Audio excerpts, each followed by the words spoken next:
Chapitre 4. Après 40 jours. Et le souffle entraîne Jésus qui quitte le Jourdain pour partir vers les déserts afin d'être éprouvé par le diable. Là, il jeûne 40 jours et 40 nuits. Après ces 40 jours, il a faim. C'est alors que le tentateur se glisse doucement près de lui et chuchote furtivement à son oreille.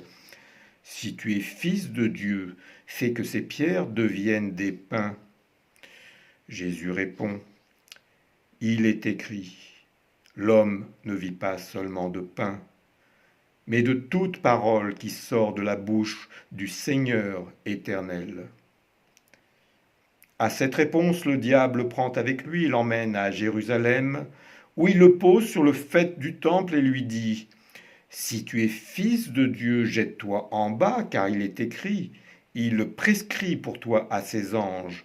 Ils te porteront dans leurs bras pour que ton pied ne heurte pas de pierre. » Mais Jésus répond, « Il est aussi écrit, tu ne mettras pas à l'épreuve le Seigneur, ton Dieu. » Alors le diable prend à nouveau Jésus avec lui et l'emmène au sommet d'une très haute montagne.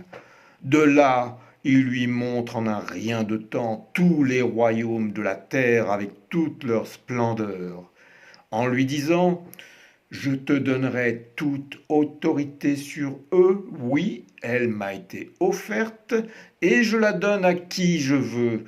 À toi donc, si tu m'adores en te prosternant devant moi, tout cela sera à toi, avec la gloire de tous les royaumes. » Et Jésus répond, « Arrière, Satan, parce qu'il est écrit, tu te prosterneras face à l'Éternel, ton Dieu, c'est lui seul que tu serviras. »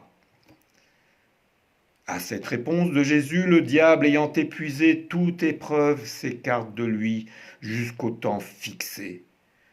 Alors, voici que des anges se présentent et le servent. Puis, Jésus, empli de la toute-puissance du souffle, revient vers Jean.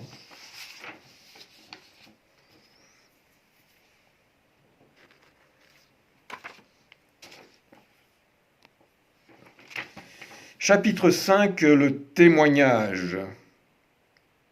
Cependant, au-delà du Jourdain, à côté de Béthanie, non loin de là où il immerge le peuple venant à lui, Jean porte à nouveau témoignage quand les Judéens envoient des desservants et des Lévites pour l'interroger. « Vous, qui êtes-vous ? » ?»« Moi, je ne suis pas le Messie, déclare-t-il lui-même.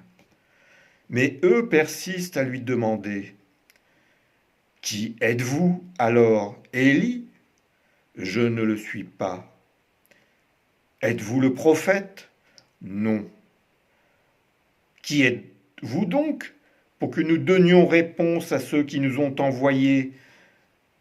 Que dites-vous de vous-même ? » ?»« Moi, clame-t-il alors, je suis la voix d'un crieur dans le désert. Dégagez un chemin pour le Seigneur éternel, ainsi que l'a écrit le prophète Ésaïe. » Mais bien qu'ayant entendu cette réponse, les envoyés des pharisiens l'interrogent à nouveau. « Pourquoi immergez-vous donc le peuple si vous n'êtes ni le Messie, ni Élie, ni un prophète ? Moi, j'immerge dans l'eau, mais ici se tient au milieu de vous celui que vous ne connaissez pas. Après moi, il vient, et je ne suis pas digne de délier les lanières de ses sandales. » Or, le lendemain, Jean voit Jésus arrivant des déserts venir à lui. Alors, d'une voix très forte, il annonce, « Voici l'agneau d'Élohim qui enlève la faute du monde. C'est de lui dont j'ai dit, après moi vient un homme qui doit être avant moi, parce qu'antérieur à moi, il est. Et moi, je ne parvenais pas à saisir qui il est, mais pour qu'il soit manifesté à Israël. Pour cela, moi, je suis venu immerger dans l'eau. Et Jean témoigne du souffle en clamant: j'ai contemplé le souffle sortir des cieux et descendre, semblable à une colombe, pour se poser sur lui. Non, moi je ne parvenais pas à saisir qui il est, mais celui qui m'a envoyé pour immerger dans l'eau, celui-là m'avait annoncé: tu contempleras le souffle descendre et demeurer sur celui qui immergera dans le souffle saint. Et moi, je l'ai vu, je porte le témoignage. Oui, c'est lui le Fils d'Élohim. Le lendemain, à l'aube, Jean se tient de nouveau là avec 2 de ses disciples. Alors il fixe son regard sur Jésus qui marche et il s'écrie: voici l'agneau d'Élohim. Chapitre 6. Venez et voyez. Ayant entendu cette dernière parole, les 2 disciples quittent Jean pour suivre Jésus qui, sachant leur présence derrière lui, se retourne, les regarde qui le suivent et leur demande: que cherchez-vous? Rabbi, où demeures-tu? Venez et voyez. Ainsi, ils partent avec lui et arrivent là où il demeure.